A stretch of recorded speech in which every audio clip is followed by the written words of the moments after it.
le Maroc. On a même prétendu que j'avais été payé par le Maroc. Ce qui est une absurdité totale. Le Maroc ne m'a jamais donné un seul centime pour dire quoi que ce soit. Là, je voudrais vous dire plusieurs choses, puisque c'est un sujet qui a été plusieurs fois évoqué dans la presse, et d'ailleurs, même tout au début, c'est de là que c'est parti. D'abord, ce jour-là, il y avait une actualité concernant ce forum économique entre le Maroc et l'Espagne, qui s'ouvrait dans la ville de Dakhla, qui se trouve au sud du Maroc, au Sahara. C'était le jour de l'ouverture de ce forum économique. C'est pour ça, moi, c'est une actualité.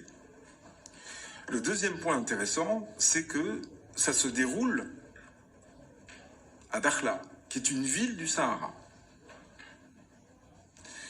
Le troisième point, c'est que, et c'est la phrase, je pense, exacte que j'ai prononcée ce jour-là, j'ai dit que ce forum entre le Maroc et l'Espagne avait été rendu possible grâce au réchauffement des relations entre les deux pays. Rappelons qu'ils avaient une rupture diplomatique et que même les frontières avaient été fermées auparavant. Donc le réchauffement entre les deux pays depuis que l'Espagne avait reconnu le Sahara marocain. Voilà ma phrase exacte.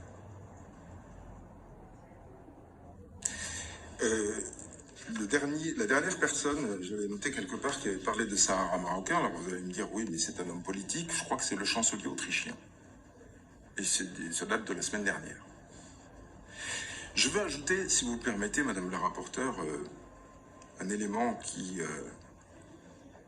à mon sens, est important, et c'est ma pensée profonde à propos du Maroc.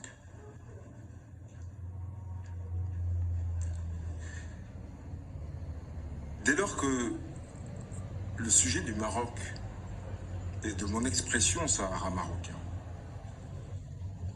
a pris l'ampleur qu'on a connue, je suis soudainement, comme par enchantement, devenu journaliste franco-marocain. Avant cela, personne n'avait fait référence à mes origines dans la presse.